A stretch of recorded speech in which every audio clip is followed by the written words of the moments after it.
a Heart for East Asia podcast from OMF US. Well, it's great to have everybody back on the podcast, and I'm excited for today's show as we get to hear how God has been at work in Marjorie's life over the years. Marjorie, thank you for joining us and sharing your testimony.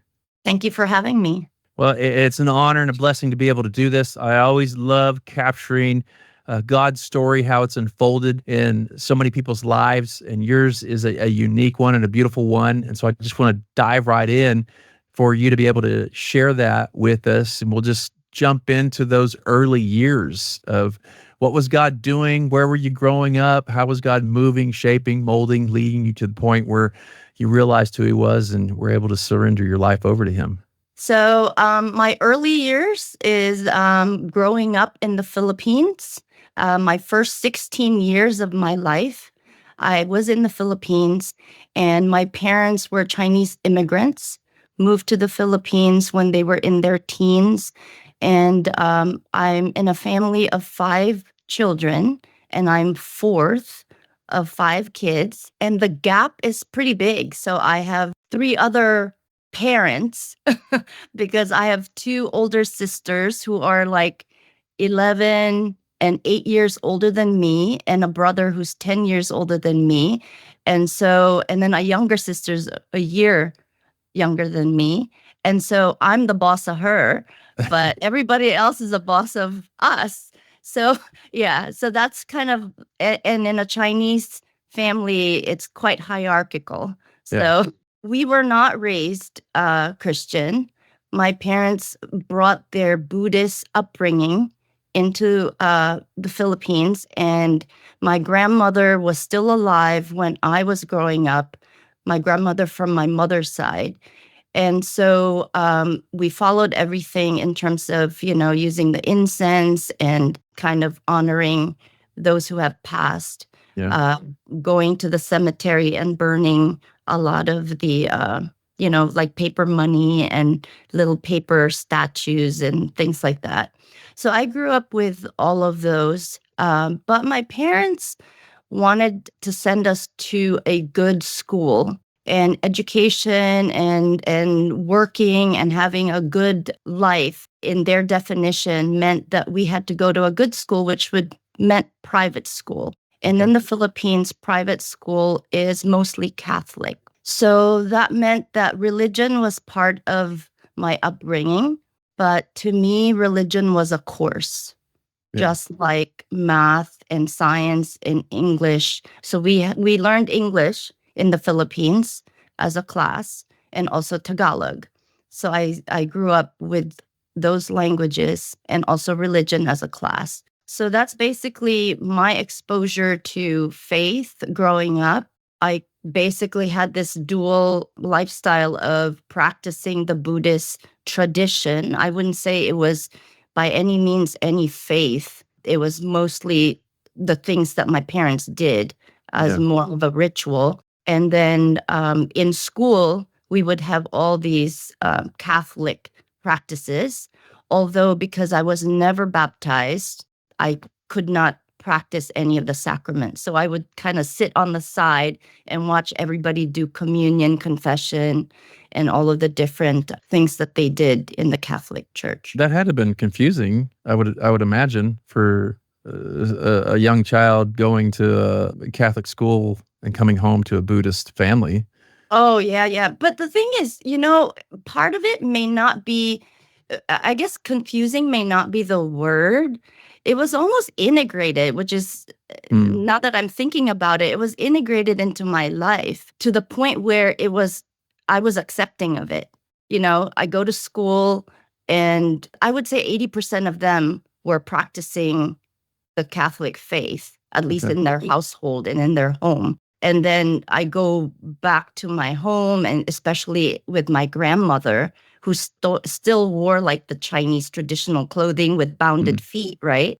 We would do everything that was within the Buddhist tradition. And so it was almost like part of my life that I lived this dual life. And I also remember my parents would always say, stay away from the born again. And that stuck with me because I remembered there were more, and I didn't know who they were at the time, but they wore the white shirts Uh-huh. with a briefcase and black Yeah. pants, and they were Mormons, and they would go door to door.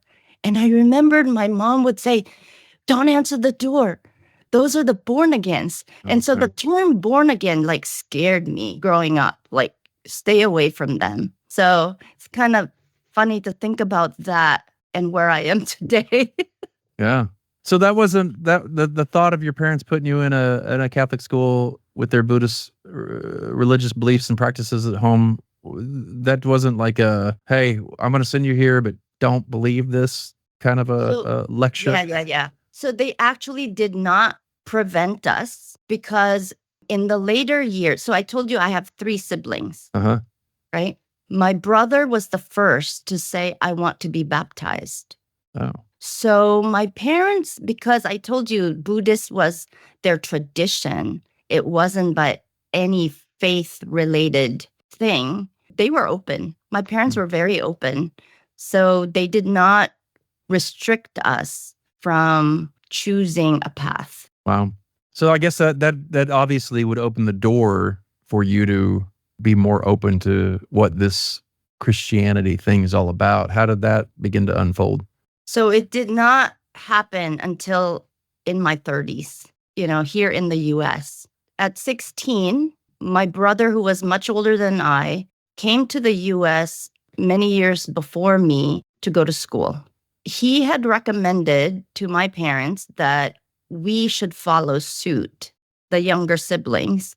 And I'm a very obedient kid. And at 16, I just did whatever my parents told me. So they sent me to a youth exchange program where you lived with an American family for a year and you went to high school.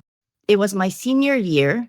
I would never recommend sending your kid away on their senior year. So I didn't graduate with my peers, but I went anyway. So I landed in Pennsylvania, York, Pennsylvania, and finished my high school. That was back in 1980. And imagine a kid in Manila, city life, landing in York, Pennsylvania. I don't know if you've been in York, Pennsylvania. Yeah. Now it's very different, though. Imagine in 1980, the houses were like miles apart. Yeah. So I land in this home and I look around, there's no neighbors. It's like fields and fields. And at night it's so dark, right? And you don't hear anything.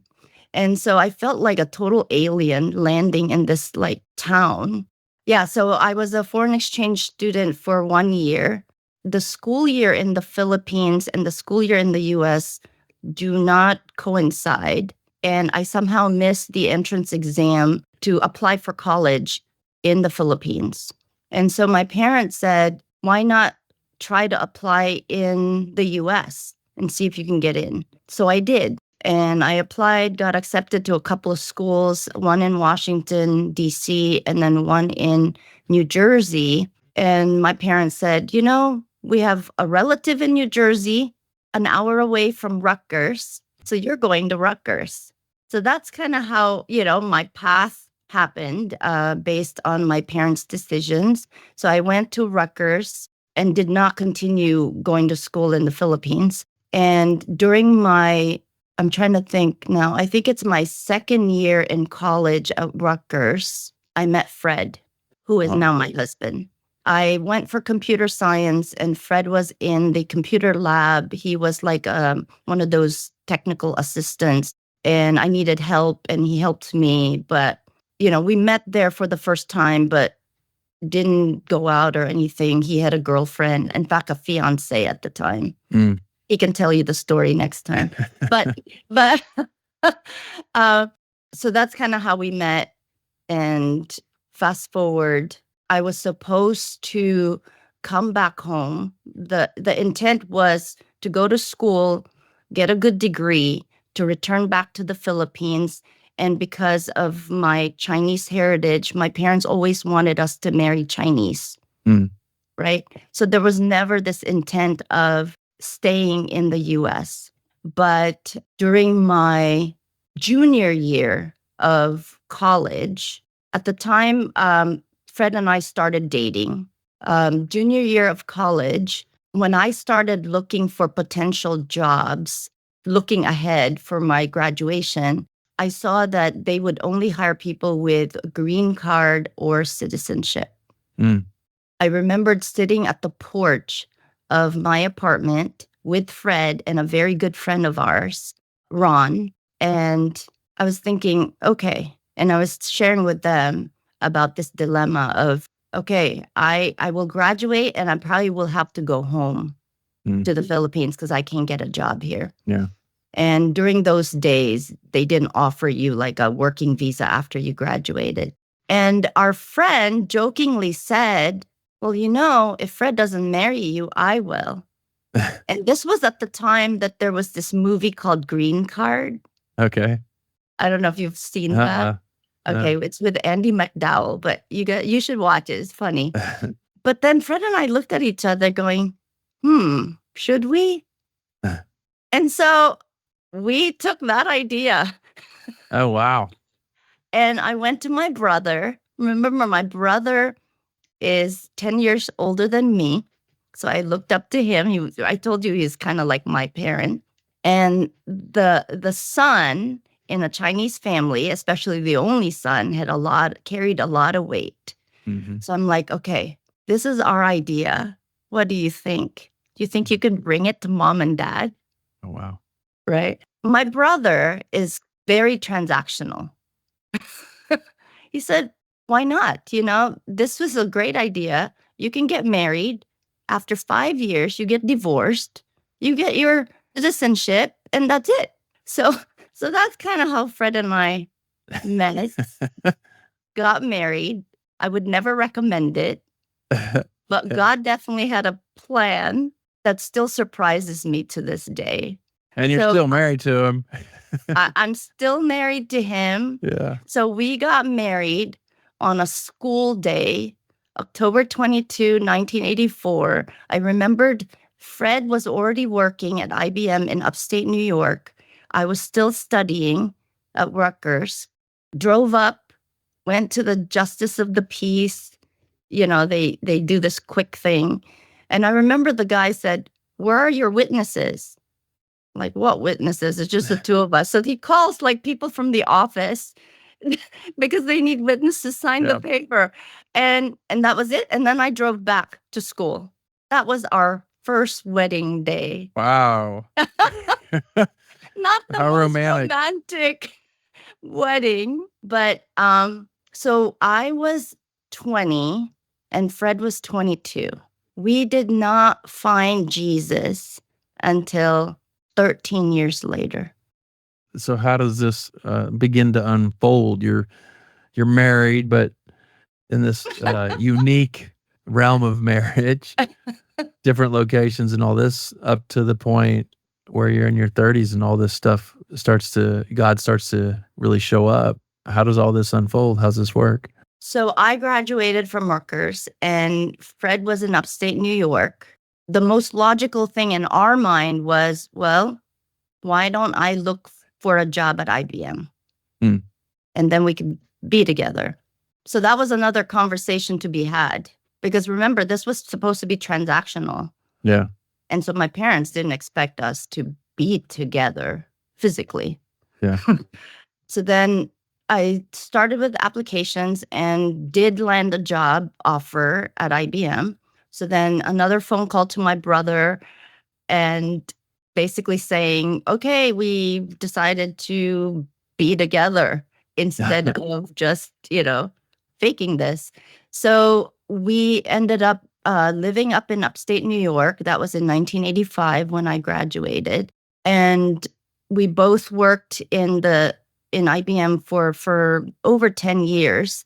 IBM moved Fred from a programmer job to a sales job in 1987 or 89 here in California, where we live now.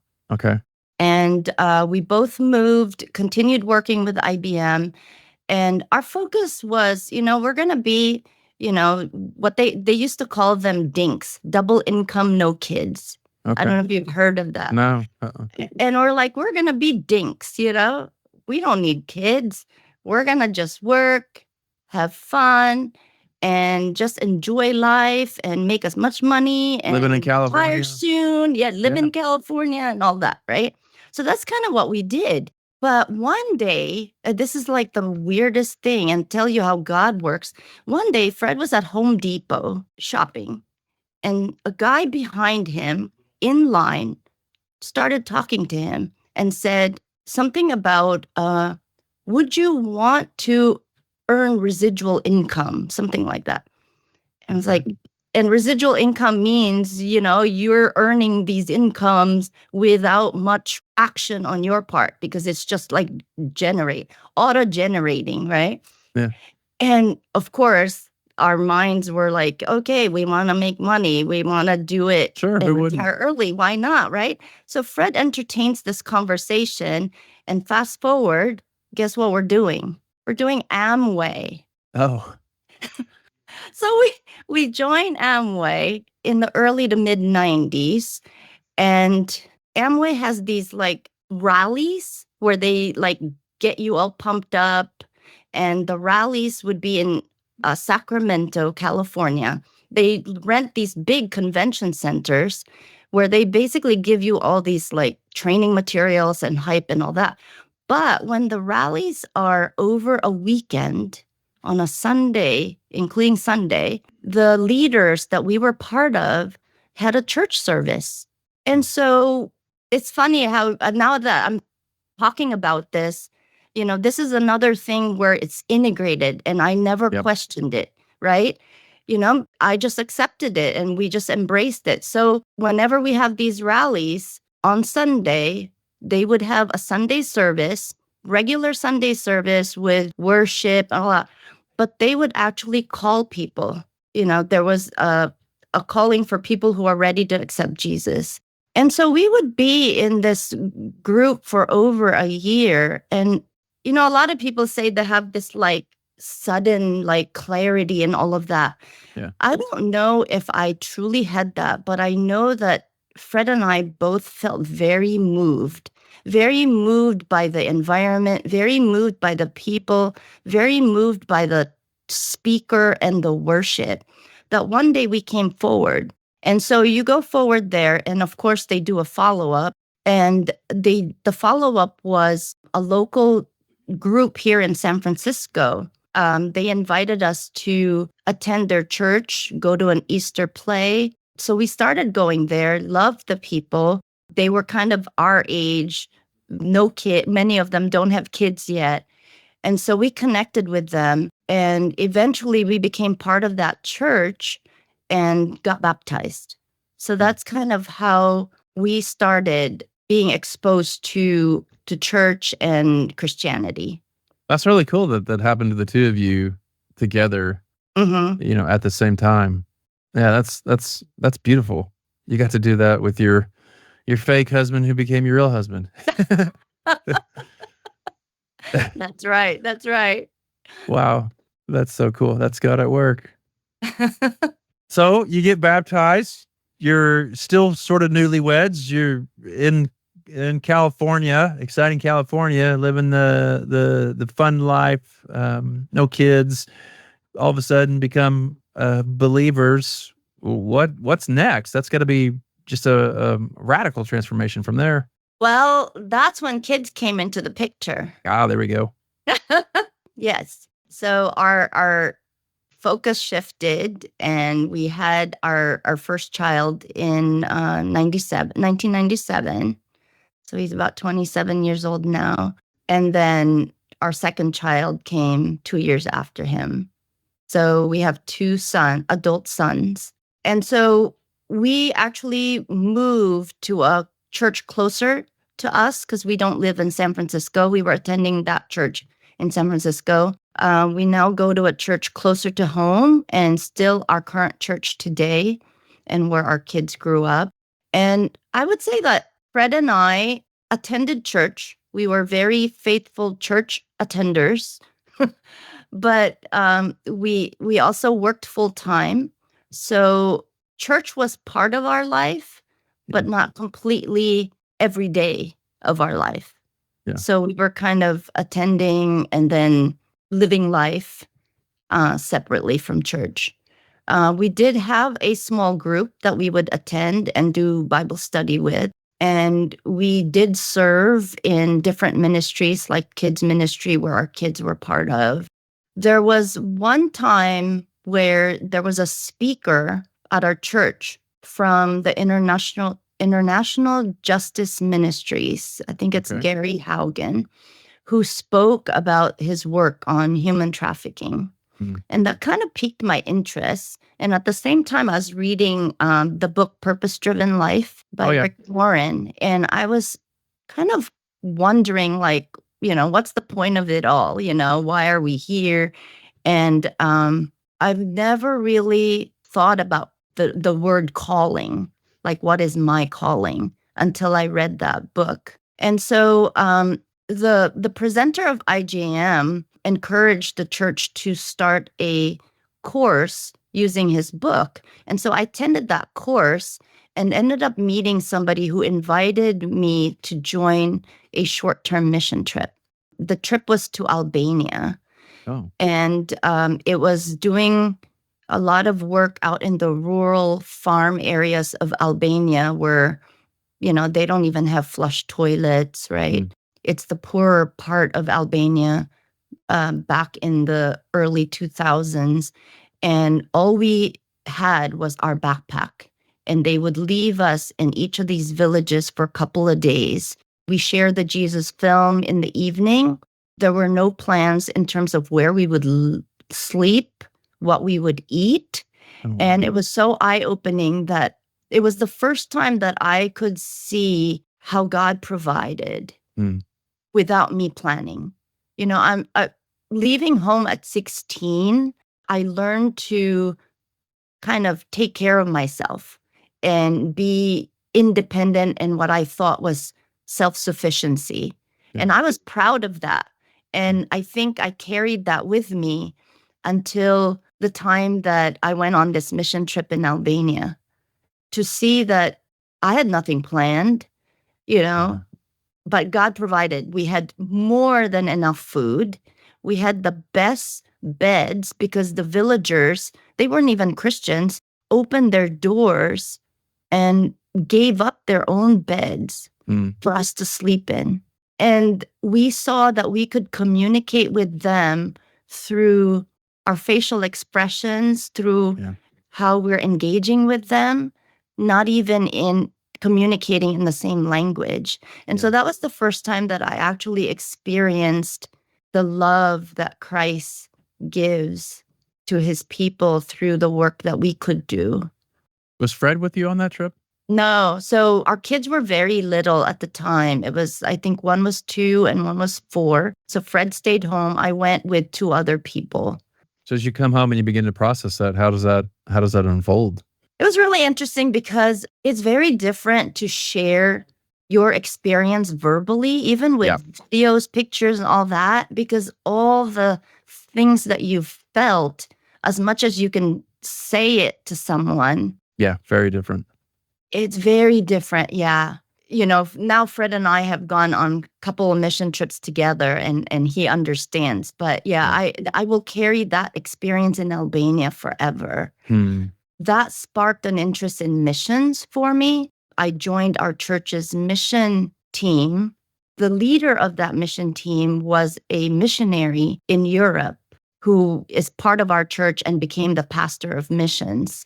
And I would say that even though I've never been formally discipled, he kind of embraced and discipled me because I had a lot of questions and I just, he's much elderly. He's probably, trying to think how old am I now? He's probably 40 years older than me at the time, right? Mhm. And he's long past now. Yeah, I had a lot of questions. I was a young believer. I would say, like, at that time, like when people say, what verse is this and this, I go, what verse? I wouldn't even know like memory verses and things like that. But I wanted what they had. He had this love and this patience and this grace and mercy that really drew me in. Yeah, all these little connections as they begin to unfold in your life and draw you closer and closer to God and how He's worked and connected the little pieces, and such beautiful how that unfolds. And then you begin to find this, I'm guessing, a more of a passion for not only Scripture but the missions world and where God is leading and guiding from there. Yeah. So how's that begin to transition as you're doing all these things? And obviously Fred's there watching this, part of this. How's that begin to transition for what's ahead in y'all's lives? We took our kids to a mission trip as a family. Oh, and nice. Fred went too. We went to Dominican Republic and served together when the kids were young. And then Fred and I started serving more intentionally at our church. I became a biblical counselor in my church once I understood kind of what my giftings were. And both of us worked full time while serving in church. And then slowly we were more intentional in terms of building relationships with other people and trying to, integrate more of our spiritual life into our daily lives. Yeah. I would say, though, that God, okay, I might get emotional here. That's okay. God used a significant suffering in our life that even though I would never want this suffering, He used it to grow me and to take away my pride. When my oldest son, I told you that I have everything planned, right? That's kind of like how I operate. And so how as a parent, you always have visions of where your kids will go in life. Yeah. And when my oldest son got to high school, he had shared that he was suffering with some focus issues. When then, back then, what do you do as a parent? You talk to the teachers, you go to the doctor. And so we did all that. And they basically said, okay, he has ADD. So you give him ADD meds and you do whatever it is that you need to provide the support. But a couple of years later, he suffered major depression to the point where we couldn't help him. And one day, it was already, I think he was in his junior year in high school. One day, I was working from home, and he says, "Mom, I can't go to school today. I don't feel well." I'm like, "Okay, no big deal. You stay in your room and rest." Get a knock on the door. This is about 9 o'clock in the morning. Open the door. Police officer right in front of me says, "Can I speak to your son?" I'm like, "Why are you coming here for my son?" And I thought, oh, maybe this is because he didn't go to school. I'm like, are they checking on kids who don't go to school? I'm like, I called the school and said that he was sick. And the police officer said, no, he's sending messages telling people that he's giving away his things because he's going to take his life. Wow. I was like, what? I never would have imagined that. So we go to the room and the police officer calls him out. And basically the officer said, talk to him. And he admitted what he said. And that kind of started the journey of us trying to figure out what can we do to help him. It just went from bad to worse. The doctors gave him medicine that made him so hyper, and then gave him different medicine that made him so down. All he did was sleep.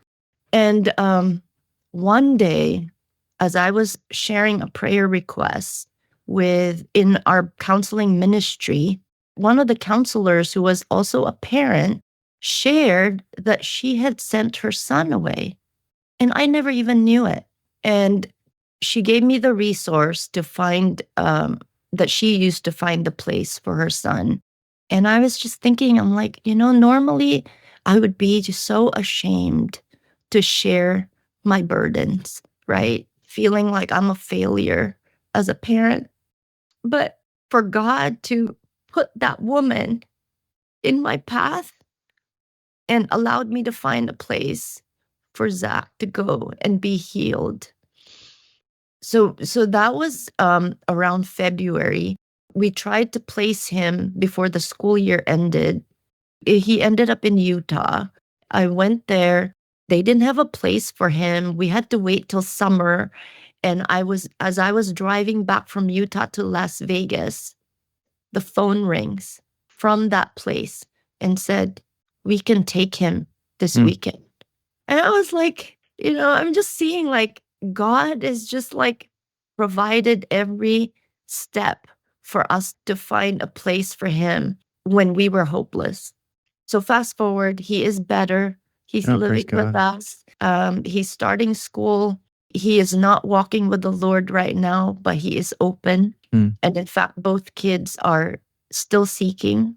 But God definitely used this experience to bring the four of us closer together. Yeah. I think one of the things that has changed our relationship is we are open about everything. That's good. And we can talk about pretty much anything. There's some things that I don't even want to know, but they're very open now. So, because my younger son had a lot of anger issues as a result, seeing his brother. But we are much closer together as a family. And that's a story that relates to so many people, especially in the mental health realm and the needs for finding good resources and help to guide through that. So thank you for being open and sharing that. But it is interesting that as you're sharing the story about your son and you're seeing these little, these little connection pieces about how God's at work in this. It's just, this isn't for you. It doesn't sound like a moment for a crisis of faith, but it actually began to strengthen your faith and reassurance in God. Is that correct? Yeah, what really helped me is that Fred and I were in a strong community group, a small group at our church. And they prayed for us when we couldn't. They walked with us the whole way. And I don't think we could have gone through this experience without support from the friends that we have, the church family that we have along the way. That's good. And I would wish that same experience on others. Unfortunately, it's not always that case, but when you have a strong, supporting church family behind you, that can be an incredibly beautiful thing. Yeah, absolutely. So you've gone through this. This sending your son away was a helpful thing. It was a God thing to strengthen your faith, going through these trials in life. This is a very, like I said, very common in the journey of life. Life has many chapters. Some chapters are exciting and wonderful and new, and other chapters are chapters of grief and pain and suffering. So at this stage in your life, as your son's gone through this, he goes away for a period of time. This is a positive in his life, and you and Fred continue to journey through life with your family situation and what's ahead. How does the next sort of chapter begin to unfold and shape you and mold you for what's ahead? So I would say about trying to think now, 2019, I felt like it was time for me to make a transition career-wise, or at least I thought it was a career transition. And so I was praying about, do I leave my job and go to another company and all of that? And that whole year, every time I pursued an opportunity, it would get so close, almost to the point where I would be so sure that I'm ready to make the move, and the opportunity goes away. And I was like, and I remembered sitting with Fred saying, what should I do? I feel the nudge that I need to move. I don't know what this move is. And two of us started praying and talking about it. And the conclusion that we landed was maybe you take a pause. So then that was during like Christmas time in 2019. So then once again, I'm planning, right? and so I thought, okay, let's figure out the right timing. So we picked the time, and Fred and I talked about June 2020 is when I will take a pause and from work. And so I was about ready to tell my boss in about like spring time frame to let him know so that he has advance notice to plan ahead, right? And January, the last week of January, I was working from home. I get a phone call. It's my boss calling me. And guess what he's telling me? He said, we are planning a restructure and yeah. And your team, my whole team is going to get moved under another person, and my job is eliminated. And my boss and I were really good friends. And so he was like really upset. He was worried about having this conversation, especially over a phone call, because he thought I was going to go in that day and that it was a face-to-face conversation. So then I said, Thomas, don't worry about it. I was going to tell you that I'm going to leave in June 2020, right? So it's okay. But it made me think like, okay, God, now I understand. You wanted me to move, but you wanted me to leave. You didn't want me to move. Yeah. And because a month later, the pandemic happened, right? Yep. Well, in January, when Thomas said, your job is eliminated, my whole planning again, my planning switch started on again. And I'm like, okay, I'm going to focus on missions and I'm going to take a team. And I was working on taking a church team to Africa at the time. I was like, okay, I'll just focus on that, and we'll plan our trip in November. So I was okay with everything until the whole world shut down in February. Yeah. So then I was like, okay, what am I going to do now? The door has shut for everything. Because I left the corporate environment, I had several people, younger colleagues, that reached out and said, hey, Marge, can I still stay in touch with you? Can you mentor me? Can you coach me? And I was chatting with our missions director at the time. And I was just, having just a casual conversation about, we can't do this mission trip anymore in November because of the pandemic. And maybe I'll just spend this time coaching and mentoring these younger generation of tech people, right? And she throws out this idea going, why don't you go to seminary? I'm like, what? Me, seminary? I'm like, what are you? She goes, I took a coaching class at Western. I think you'd be great doing that. I'm like, well, I got nothing to do right now because of the pandemic. Maybe I'll take one class. Well, one class ended up getting a whole certificate. So I did my coaching certification at Western Seminary throughout the year of the pandemic and learned quite a lot. And in that process, I also took some biblical courses. So that's kind of how that happened. And I was part of the mission team at my church, working with them on, planning what we should do during the pandemic and all that. And in that mission team, I met two people who are part of my church, but also part of OMF. And I'd never heard of OMF before. I told you I was like a baby Christian to the point, like, I don't know OMF, Hudson Taylor. I don't know any of that.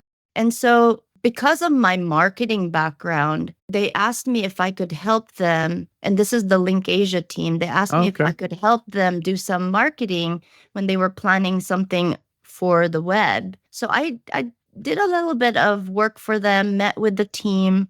And then I got curious. I'm like, what is OMF? So I went on the website.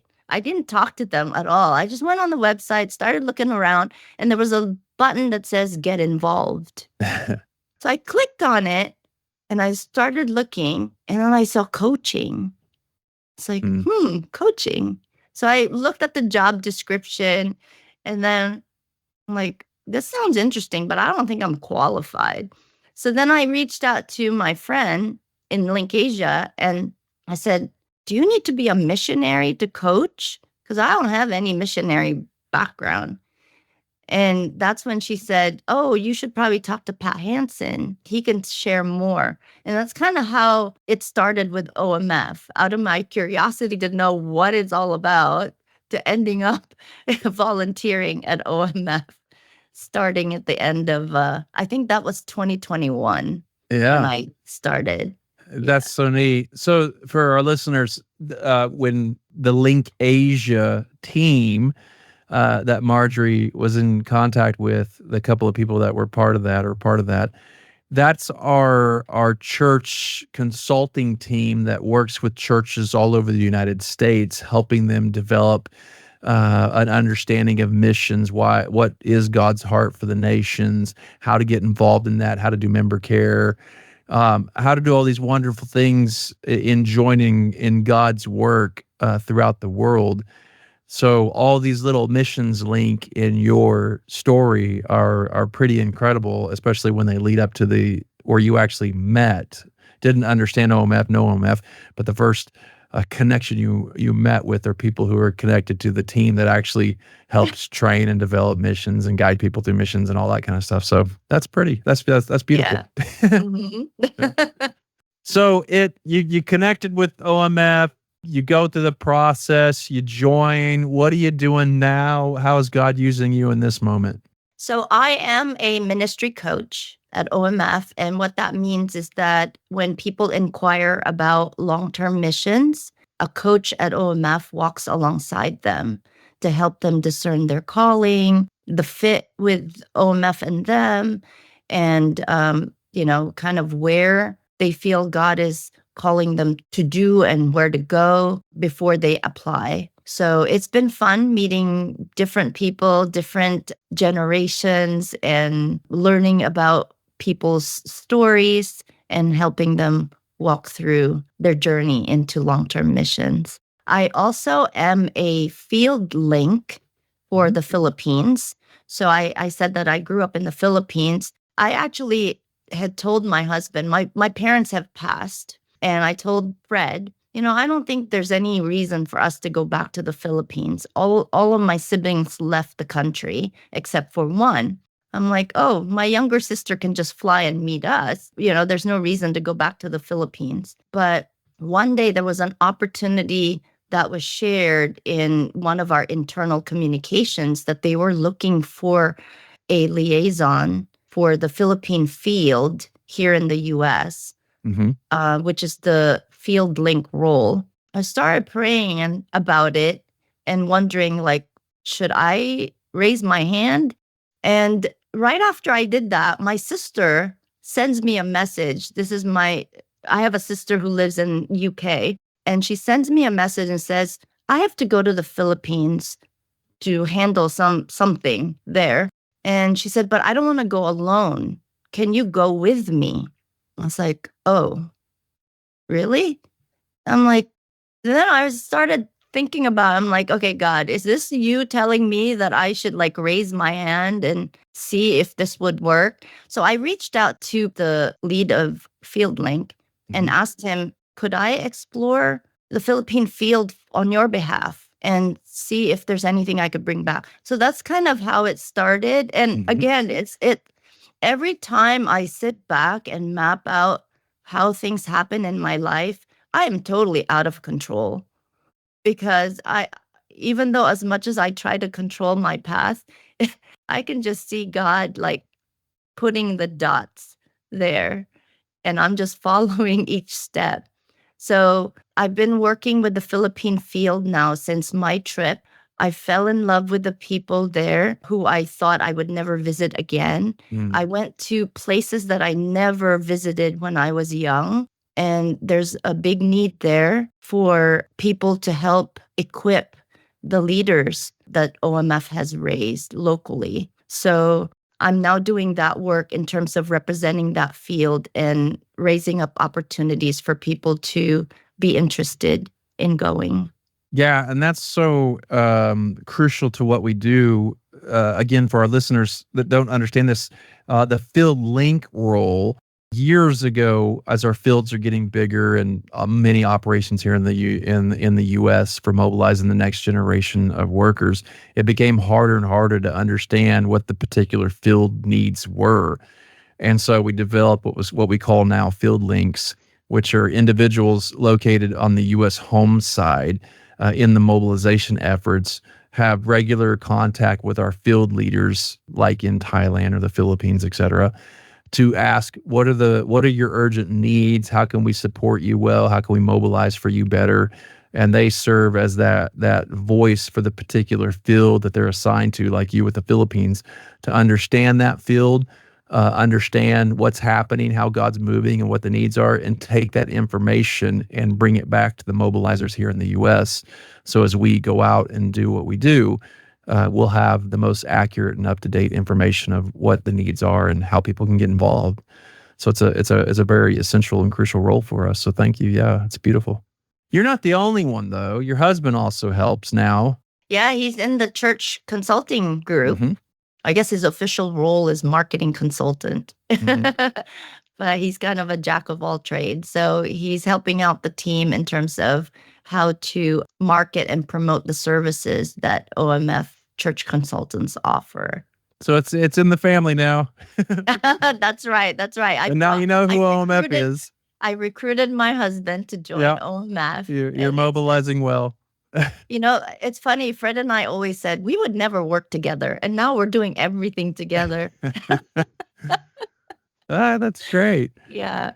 Well, that's great. Thank you for sharing just this glimpse into your life. As you look back over all the things from the Philippines to moving to the States, your connections with Fred and the early years of marriage, into this movement of surrendering to God, surrendering to God together, and leading into more and more involvement in counseling, biblical counseling, up into the point where now you guys are both serving in missions and helping in what's happening. As you look back over all this, you see how God, guided and put the puzzle pieces together and brought the chapters together in very unique ways, even through the grief period and all that kind of stuff. Is there something that you would like to just share, one last sort of insight, words of wisdom to our listening audience as you look back over your life and see this is God's story unfolding and guiding throughout all these years to where you are now? I think I will always learn from my daily experiences. And one of the things that I'm learning now is to slow down. I'm very action oriented, and that's not always good, right? I'm learning to hear God more. I'm learning to pause, even if my mind and my body wants to go and I think I know what I need to do.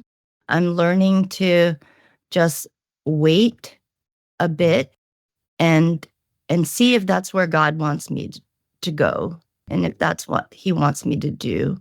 I'm learning to trust God more and more, even with my kids. Fred would teasingly say, "You're a helicopter mom," right? But I think there's so much truth in that, right?